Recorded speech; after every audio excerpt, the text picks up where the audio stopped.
What's up, Bills fans? Welcome to Breaking Tables. I'm your host, Alex, and today we've got a big show. We're going to be talking about everything that's happened with the Buffalo Bills ever since they traded for DJ Moore. So if you guys haven't heard that much about that, I break it down in my most recent video. Make sure you guys tune into that when you're done with this one. We're going to be starting off with nickel corner Taron Johnson getting traded to the Las Vegas Raiders. The Bills sent Taron Johnson and a 7th and got a 6th back. Obviously, this was announced as a release initially, and the Raiders wanted to jump the gun, rightfully so, and get their guy while just giving up a 6th-round pick in return, getting a 7th back. Now, it's a win-win for both sides. Buffalo get rid of a guy that has been with the team for a long time. When I think about Taron Johnson, I think about grit, toughness, and versatility. Being able to play out of your position at times and succeed, kind of being that third linebacker a lot of the time, a huge privilege for Buffalo Bills and Sean McDermott, being able to stay in the base nickel as opposed to having 3 linebackers on the field and now be weaker against the pass. Taron Johnson was such a perfect fit for a guy like Sean McDermott. It's definitely going to be sad to see him go, but it makes a lot of sense. He's getting older. He's getting slower. That wear and tear is having more of an effect on his body. You could see him get more banged up. And with new defensive coordinator Jim Leonhard, it makes sense that there will be changes and that he's going to want to bring in some guys that fit his system more. And that's exactly what the Buffalo Bills did when they signed nickel corner Dee Alford out of Atlanta to a 3-year, $21 million deal guaranteeing $10 million. Now that's a great fit, a great price, and now you have your new nickel corner after trading away Taron Johnson. And the newly signed Bills slot corner is coming off of a great season with the Falcons. 67 tackles, 3 interceptions, career high, and 13 passes defended, another career high. Just a great signing by Buffalo, signing a guy that probably hasn't reached his peak yet. That's amazing. He only has 4 years in the NFL, as in 2021, he actually played in the CFL for the Winnipeg Blue Bombers and helped them go all the way to the Grey Cup. He won Most Outstanding Rookie that season and led his team with 4 interceptions. Obviously, the production has always been there, and ever since he finally got a crack at it in Atlanta, he hasn't turned back. And from what I've seen, Buffalo is getting a dog. He is extremely tough, a very willing run defender, very good tackler, but he really excels in the pass game. I mean, he's a nickel corner. You'd hope he does, but he's probably a better pass defender than someone like Taron Johnson. Taron Johnson excelled playing close to the line of scrimmage and playing that third linebacker role as we talked about. That base nickel defense was very dependent on Taron Johnson being able to keep himself up with those big blockers, those big running backs like Derrick Henry. Now, Dee Alford probably won't be asked to do a similar thing with the new defensive system by Jim Leonhard. Dee Alford would probably be dependent on more guarding guys downfield, keeping up with their routes, rather than diving in underneath the chop block behind the line of scrimmage. And both are great, both are necessary. But if they can get the edge rushers and the linebackers to produce that, I would much rather my nickel corner be excellent at defending the pass. And when I look at Dee Alford, he's exactly that. A really tough player, excellent pass defender, no real bad spots when you look at his game, just extremely well-rounded and only getting better. And man, this secondary is coming along nicely. Christian Benford, Maxwell Hairston, then you got Dee Alford in the middle, Cole Bishop at safety, and we still haven't really figured out the other safety position, whether it'll be Dylan Thieneman from Oregon. I really hope he's the guy.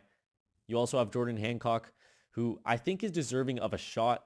Maybe shouldn't be given the keys to the safety role immediately, but I think down the line he could be a good starter for this team. And moving on, with free agency underway, the cap comes to play. And we got a couple cap casualties to talk about. 3 releases freeing up around $12 million. And first, Curtis Samuel. He caught 38 balls for 2 touchdowns in 20 games as a Buffalo Bill. Obviously never lived up to the hype. An injury-riddled time with the team.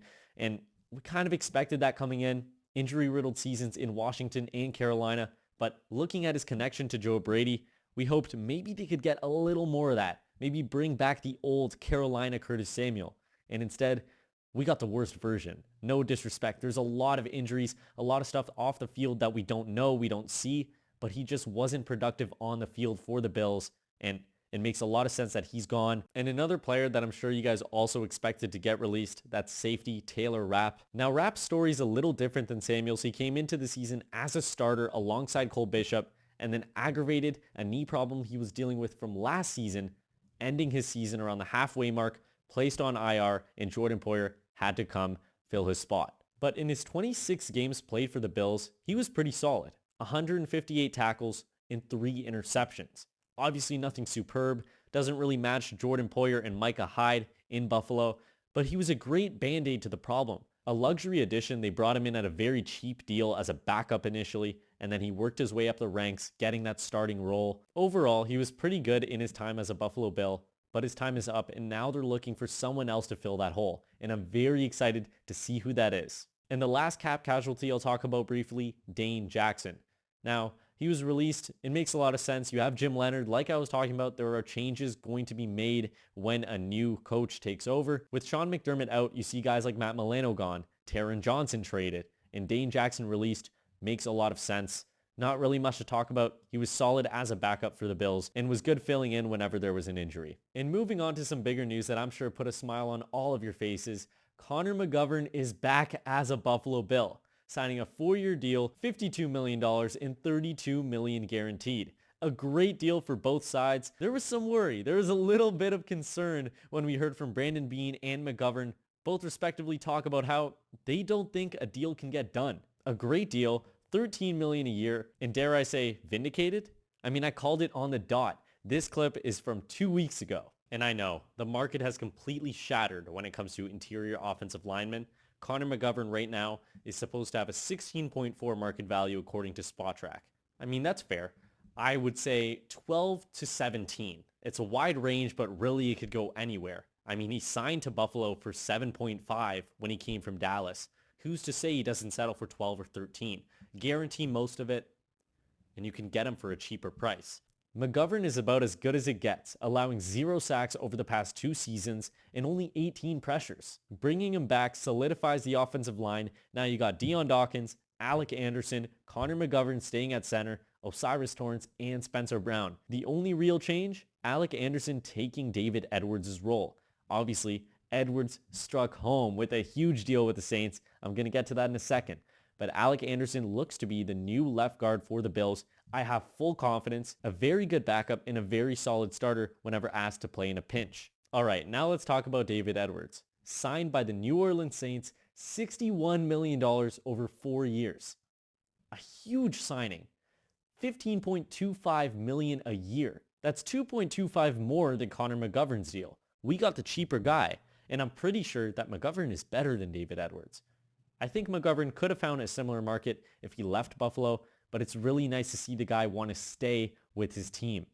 Edwards, a great guard, coming off of not the best season, obviously still solid, but he allowed 3 sacks and 27 pressures. Obviously could be better than that. Now, moving on to some backup quarterback news.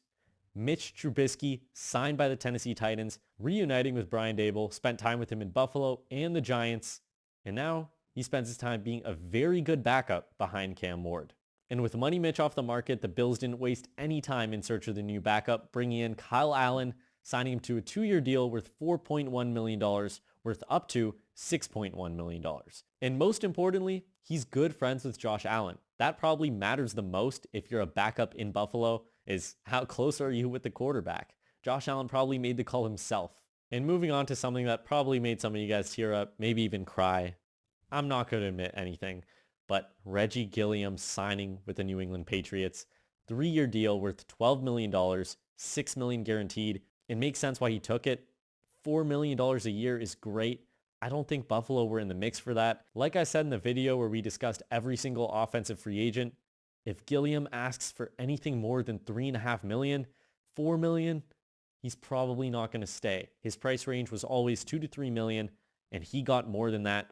So why not go? Why not get that bag as a fullback, especially one of the best in the league? Now you're partnered up with Mike Vrabel. He's such a Mike Vrabel guy, by the way. That is such a nice fit, and he's just going to be making holes for Travion Henderson all day long. As for the Bills, with Gilliam gone, I don't expect them to look for a fullback. I think Jackson Hawes will take those reps, those Gilliam reps in the backfield. Maybe we'll see some Dawson Knox, but overall, I think Hawes takes that role, takes all that snap share. He's more than solid in the blocking game, a really good blocker, and he's a great athlete. So I'd love to see him get more reps in the pass game as well. Doesn't really give away any tendencies either. When you have Gilliam on the field, you know they're more likely to run it. But when they have Hawes, you really have no clue now. I think we're going to be seeing a lot more of Jackson Hawes next year. And we've got one more signing we're going to talk about briefly before wrapping things up, talking about some restructures and cap adjustments. Mitch Wishnowski is back with the Bills, the punter. And there's no promises that he'll be starting week 1. The Bills have looked at some punters at the combine, but as of right now, that is the punter for the Buffalo Bills. It looks like Tyler Bass will be the kicker and Mitch Wishnowski will be the punter. Now for some restructures made to free up some more money with the cap. Ed Oliver frees up around $10 million, restructuring his contract. Dawson Knox negotiated a 3-year extension with the team. He was due $12 million this year. That's really the indicator of why the extension was done, to free up some money and push that along into the future. He was probably given the option either leave or take not really a pay cut, but disperse the money you're going to make this year along the next couple of years, resulting in a 3-year extension. Really love to see that. I think Dawson Knox is going to retire a Bill. I think he fits this system great, and he's been around for so long. A great friend of Josh's, and really just a great player to have on the team overall. And lastly, Tyler Bass has restructured his contract, taking a $1.5 million pay cut in exchange for $1 million straight up guaranteed. And that $1.5 million pay cut he took can be earned back up to $1 million through incentives. Works great for both sides. Not a lot of money tied to Tyler Bass now. So if he's not fit for week 1, then you know they can get rid of him. But if he is back for week 1, then he has the chance to earn almost the entirety of the contract back. And that's all I have for you guys today. Overall, I'm really happy signing Dee Alford and bringing back Connor McGovern. 2 great moves to open up free agency. I don't really expect Buffalo to go crazy. Besides the DJ Moore trade, I don't think you can go and trade for another player, but maybe Bradley Chubb, maybe Trey Hendrickson if the price is right. That would be awesome. But nonetheless, I hope you guys enjoyed this video. Please like, subscribe, and leave down a comment. And I'll see you guys soon. Take care and go Bills.